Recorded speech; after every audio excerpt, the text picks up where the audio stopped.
Greetings, Culture Warriors. I'm Jeff Vieira, author of Culture is Everything, welcoming you to another episode of Dispatches from the Front. Today we're going to do something a little different. Ordinarily, as you've seen with the prior podcasts, I'll take a news article, read some of it to you, provide you some analysis and commentary from a company culture perspective. Today we're going to mix it up a little bit because I want to go a little bit deeper into the culture of one company than we're able to do so in that kind of format. So I've chosen a company that you've all become familiar with during the course of this pandemic crisis, and that's Zoom. Zoom Meeting offers video conferencing capability. And as the lockdowns took hold across the country, across the world really, many a family took advantage of Zoom and its capabilities to stay connected while we're not able to be anything but apart. So I thought it would be worthwhile taking a little bit closer look at Zoom today, talking a little bit about the culture, the values, and seeing what that tells us about how this company is operating in the pandemic. So we go out to their website, and as always, you can see that their mission, vision, values, culture is prominently featured. Okay, so first up, their mission: make video communications frictionless. Okay, frictionless is an interesting concept. It means that the product is easy to use. It's seamless. As many of you have used Skype or similar technologies in the past know, WebEx, those kind of technologies, Microsoft Teams, it's not always frictionless. And that's been a barrier to adoption because it creates technophobia in people.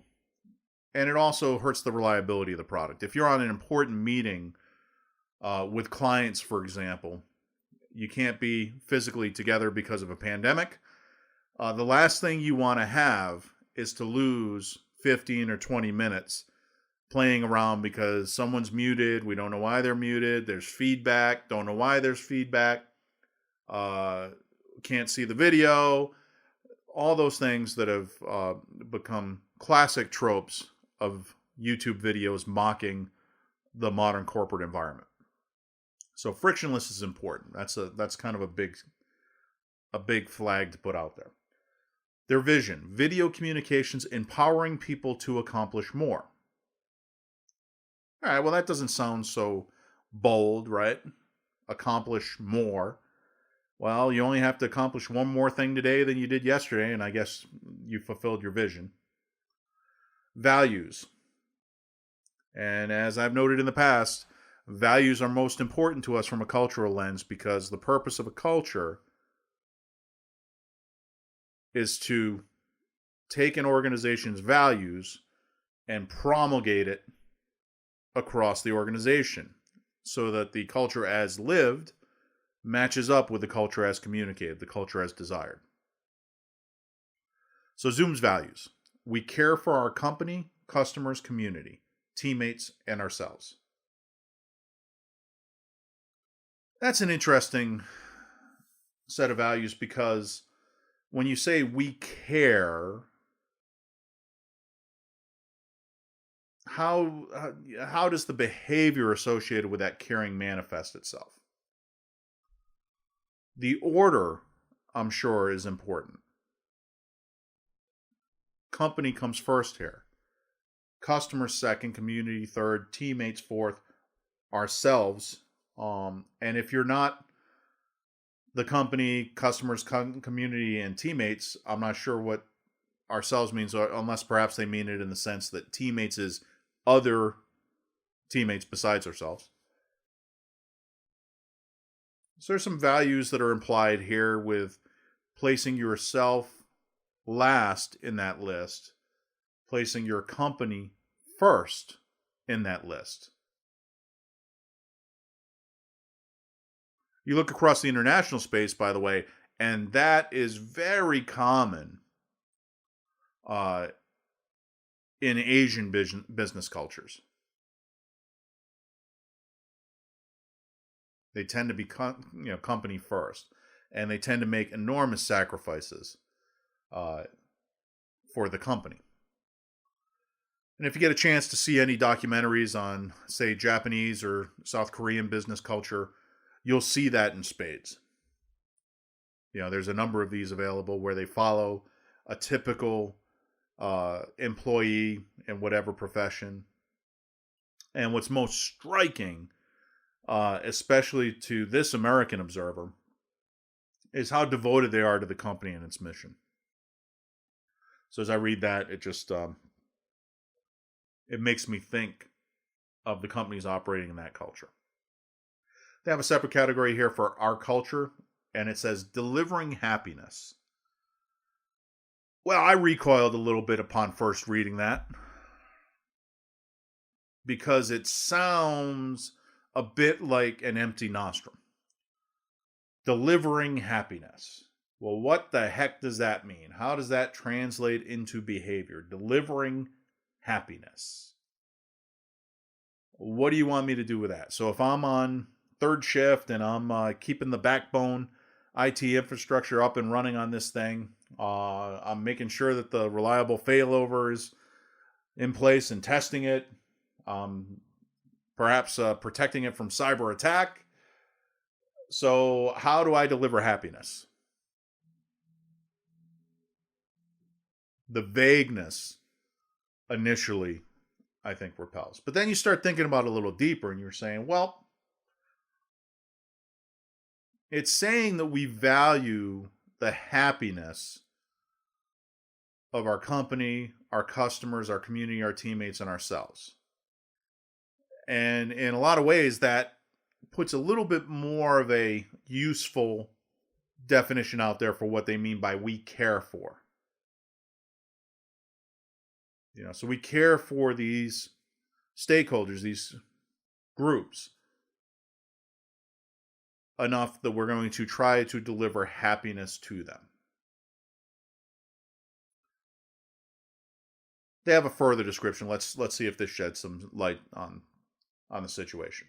Zoom is the leader in modern enterprise video communications with an easy, reliable cloud platform for video and audio conferencing, collaboration, chat, and webinars across mobile devices, desktops, telephones, and room systems. Zoom Rooms is the original software-based conference room solution used around the world in board, conference, huddle, and training rooms, as well as executive offices and classrooms. Founded in 2011, Zoom helps businesses and organizations bring their teams together in a frictionless environment to get more done. Zoom is a publicly traded company on NASDAQ and headquartered in San Jose, California. Okay, so it's a Silicon Valley company. That's probably explains somewhat the nebulous definitions. They're not known for precision. But it's interesting. It seems like in their application, they've been able to deliver that frictionless experience in ways that other applications have found it difficult to do so. So, board meetings. Boy, it was so bad at one point that we were looking to go places that had dedicated kind of lines that were physically connected, so that you could have the meeting without fear that you would drop somebody. Nothing worse than you're in a meeting, you're at an important point, and someone whose insight you depend upon cannot see the full presentation for some reason, technical glitch or what have you, and then you have to circle back around and bring them up to speed. It's just not good. And based on what they're saying here, it seems like they've had some success with improving the reliability there. I'll caveat it by saying I have never used Zoom. I am not a Zoom customer. Heard a lot about it, as many of you probably have through this experience, but I've not yet used it. But based on what they're describing here, I probably will give it a try.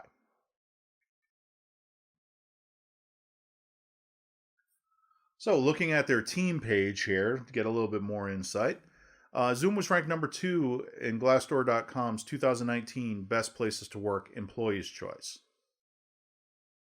All right, that carries a little bit of weight there. Glassdoor has lots of companies on it. People are not shy about sharing what they think of their company. And for a company that's been around a few years and to score as highly as they did in Best Places to Work, that says something. I do deduct points because in Silicon Valley, having access to snacks and ping pong tables may color that somewhat. But let's give them credit where credit is due for walking the talk with regard to their focus on delivering happiness and caring for their teammates. Founder and Chief Executive Officer of Zoom is Eric S. Yuan. I hope I'm pronouncing that right. It's Yuan. And perhaps that's his background may explain some of what we're seeing in terms of the culture of the company, which is a little bit unusual relative to American companies as a whole. So he founded Zoom in 2011 to deliver happiness again and bring teams together to get more done in a frictionless video environment. Zoom's video first unified communications platform continues to dramatically transform the way leading global enterprise companies communicate. Under Eric's leadership, Zoom was one of the highest performing tech IPOs of 2019. Okay, so they just came onto the market. Got an IPO in about 8 years in. 2019 was a fairly favorable environment for them, so good on them. Prior to founding Zoom, Eric was corporate vice president of engineering at Cisco, where he was responsible for Cisco's collaboration software development. Eric was one of the founding engineers and vice president of engineering at WebEx. So he's familiar with some of the challenges and defects in a WebEx meeting. That explains a lot. Between 1997 and 2011, he grew his team from 10 engineers to more than 800 worldwide and contributed to revenue growth from 0 to more than 800 million. He's been named one of the most powerful people in enterprise tech by Business Insider. In 2018, he was named the number 1 CEO of a large U.S. company by Glassdoor. That's a big accomplishment. And EY and Entrepreneur of the Year in Northern California, software category. Again, a lot of competition, I'm sure, there. Also in 2019, he was added to the Bloomberg 50 as a leader who changed the game in global business. Eric is a named inventor on 11 issued and 20 pending patents in real-time collaboration. All right. So, very innovative founder. Reading between the lines of his bio, it seems as though he took some experiences which may not have been the best and turned that around when he founded his own company here. And again, you see that deliver happiness, deliver happiness, deliver happiness. I've got to presume that comes from Eric Yuan. It seems like it's something important to him. So that puts a little more color into their values. Again, not a lot to go on in terms of how they live those out, but given the awards that they've received, it seems as though they are indeed living their culture out in that regard. I do like in their focus the recognition that you can't serve anybody if the company doesn't survive. So first and foremost, you've got to focus on the company and its operations and make sure it continues as a going concern or you're not serving anybody. After that, you have to keep the customers happy. And if your focus is to deliver that frictionless experience, then it's the customer who defines frictionless. One of my favorite quality gurus is Junichi Taguchi, who taught that it's not enough to produce product reliably to spec or services reliably within specs. You have to reduce variation because variation leads to bad experiences, leads to a loss in value for society as a whole. those inefficiencies add up. In a data context, I'm fond of saying that error is accretive, meaning every time someone says, we'll just average it out. And they did this with the models for this pandemic, by the way. Every time they say that, I cringe because you cannot average error away. It adds up. Error is accretive.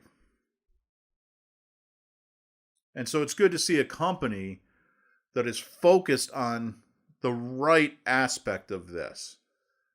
So if you want people to accomplish more through video conferencing, you have to reduce those defects. You have to reduce the things that cause it to be less reliable. You have to reduce the barriers to people adopting it because they don't really want to have to go through a 3-hour tutorial in order to talk on the phone to people. And it seems like Zoom is having great success doing that, no doubt because of the vision that Eric Wan has brought to it. That's where we'll leave it today. And if anyone from Zoom is listening, rest assured that on the basis of what I see from your culture, I'm going to be giving your product to try. And I recommend that anyone within listening distance does so as well. Give it a try, check it out, see if they're living their culture. But I got to admit that aside from taking off some points for a little bit of vagueness, seems like Zoom's on the right track. Thank you, and have a great day.